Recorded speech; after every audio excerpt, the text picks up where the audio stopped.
너 선생님한테 이럴 거야.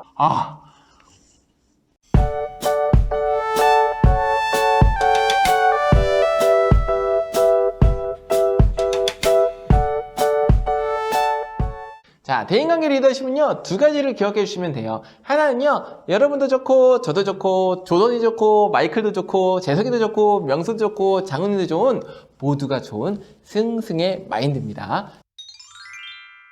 미국의 심리학자이자 철학자 세뮤얼 스마일즈가 이런 얘기 했습니다. 생각을 바꾸면요, 행동이 바뀌고요, 행동을 바꾸면요, 습관이 바뀌고요, 습관이 바꾸면요, 또 뭐가 바뀌어요? 그래서 결국 여러분들의 운명이 바뀝니다. 라는 이야기 한 번쯤 들어보셨겠죠? 그래서 가장 먼저 바꿔야 되는 게 무엇이라고요? 바로 생각입니다. 여러분, 결국 생각과 마인드를 바꾸는 게 중요한 건데요. 여러분, TV 광고도 되게 비슷해요. 인생의 중반에서 어떤 인생이 성공하는 인생일까요? 라고 던지면서 갑자기 자동차 한 대가 슝 나옵니다. 숲속길을 지나는데요, 남자의 중후한 얼굴, 굉장히 여유 넘치고요, 그러면서 운전하면서 끝나면서 마지막에 자동차 로고가 딱 나옵니다. 이 자동차에서 광고에서요, 여러분들 자동차 사세요, 이 차 사세요 라는 것은 한마디도 없었습니다. 근데 그걸 보고 있는데 제가 나도 인생의 중년이 되면, 중반쯤 되면 저런 자동차를 가졌으면 좋겠다 라는 생각이 들더라고요. 마인드와 생각을 바꾸는 게 중요하다. 그래서 승승의 마인드 기억해 두시고요. 두 번째는 바로 소통입니다. 저에게는 사랑하는 딸이 있습니다. 알찬씨, 아빠로서 딸을 얼마큼 생각하세요? 제 딸한테도 물어보았습니다. 아빠가 우리 루미니 딸 얼마큼 생각하는 것 같아요? 이렇게 물어봤어요. 저는 루미니를 생각하는 그 점수가 한 8.9점 정도 되는데, 루미니는 아빠는 저를 한 7점 정도 생각하는 것 같아요 라는 갭이 발생한다고 해요. 근데 이건요, 저만 그런 게 아니라 많은 집단에서 그러한 현상이 나타나고 있다고 합니다. 궁금하잖아요. 그걸 조사해봤어요. 알찬 아빠는 딸을 생각하는 그 점수 매긴 거 어떤 기준으로 했어요? 제 딸을 생각하는 제 생각과 마음으로 했습니다. 생각과 마음이 기준인데요.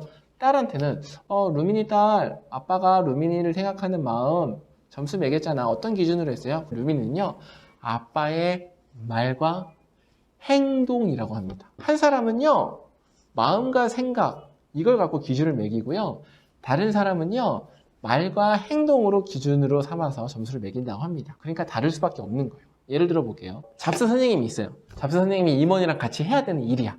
근데 알찬이 뭐 또 학원도 가고 바쁜데 그냥 내가 하지 라고 생각해서 그냥 잡스 선생님 혼자 했어요. 일을 처리했어요. 자, 그러면 잡스 선생님은 나는 이알찬을 많이 생각해 라는 점수가 플러스 올라갑니다. 근데요, 이알찬도 이 큰 마음을 그대로 느낄까요? 아닙니다. 왜 아니죠? 저는 들어보지 못했으니까요. 결국 저는 판단을 내릴 때 말과 행동으로 판단을 내릴 수밖에 없다라는 것입니다. 그래서 여러분, 소통이 중요해요. 내가 저 사람을 생각하는 마음과 생각이 아무리 커도 그것이 말과 행동으로 나가지 않으면 상대방에게 전달이 안 되기 때문입니다. 자, 그러면 여러분들 소통할 때 뭘 기억해야 되냐? 이것도 두 가지를 기억해 주시면 좋아요. 하나는요, 공감적 경청이고요. 두 번째는요, I 메시지입니다. 공감적 경청은요, 대화를 할 때 내 입장이 아니고 상대방의 입장이 돼서 들어보는 겁니다. 이거 생각보다 쉽지 않아요. 여러분, 제가 질문 한번 드려볼게요. 여러분, 지금 저는 여러분들한테 뭘 원할 것 같아요? 끝까지 봐주기, 좋아요, 구독 눌러주기? 맞습니다. 그거 되게 쉽잖아요. 어떻게 맞췄는지 아세요? 여러분들이 쉽게 맞출 수 있었다는 것은요, 제가 여러분께 질문을 드렸고 여러분들이 그것을 생각해보는 노력을 했기 때문이죠. 생각하고 노력하면 할 수 있어요. 근데 우리의 일상생활에서는요, 이게 굉장히 의도적으로 노력하지 않으면 다른 사람의 입장에서 생각하는 게 쉽지 않습니다. 자, 그리고 두 번째는요, 여러분, I 메시지예요. 예를 들어 볼게요. 제가 임원입니다. 학급 회의 시간에 애들이 좀 떠들어요. 앞에서 들었던 예시입니다. 얘들아, 우리 좀 조용히 하자 라고 했는데 저 멀리서 야, 너나 조용히 해 라고 했고, 애들은 박장대소가 됐고 저는 얼굴이 너무 빨개졌습니다. 너무 창피하고 민망하고. 그럴 때 보통 어떻게 하세요, 여러분? 야, 너 선생님한테 이럴 거야. 분노를 감추지 못하고 어떻게 해야 될지 모르는 그런 상황, 여러분들 한 번쯤 보셨을 수도 있습니다. 근데 여러분, I 메시지는요, 내가 원하는 것을 얘기할 때 나를 중심으로 얘기를 하는 거예요. 근데 이게 내 중심이 이기적인 게 아닙니다. 어떻게 얘기하는 거냐면, 너 중심은 이런 거예요. 야, 너 조용히 해. 너 선생님한테 이럴 거야. 자, 기억나시나요? 야, 너 조용히 해. 너 선생님한테 이럴 거야. 이거는 너가 중심이 되는 거죠. 근데 이거를요, I 메시지, 내 중심으로 얘기하는 거예요. 애들아, 내가 좀 조용히 하자라고 얘기를 하는 건 우리 모두 이 회의 시간에 집중해서 결국은 여러분들과 나 모두가 행복한 학교 생활을 했으면 좋기 때문에 그래서 그런 거였어. 그래서 다시 한번 부탁할게. 여기서 I 메시지 들어간다. 나는 여러분들이 이 시간에 좀 조용히 해주고 진지하게 집중해서 회의를 해줬으면 좋겠어요.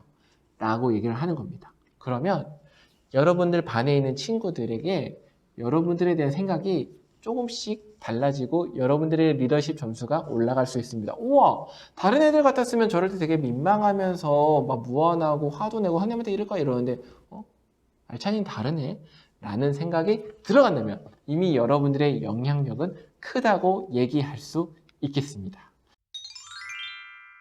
여러분, 오늘 임원에 대해서 생각해 봤어요. 임원은 리더죠. 리더는 영향력이 있어야 되죠. 네, 그럼 영향력이 있으려면 두 가지가 필요하죠. 셀프 리더십, 대인관계 리더십. 이 셀프 리더십과 대인관계 리더십을 통해서 여러분들 뭘 해야 되냐면 결국은 공약을 이행하는 겁니다. 저를 임원으로 뽑아주신다면 저 이렇게 할게요. 그거를 실제적으로 지켜보는 거죠. 네. 여러분들의 공약을 지키는. 그래서 여러분들을 만나는 친구들이 내 학교 인생을 통틀어서 가장 기억에 남는 임원이 바로 여러분들이 되시길 응원드리면서 오늘 여기서 여러분들과 인사드리겠습니다. 안녕! 감사합니다.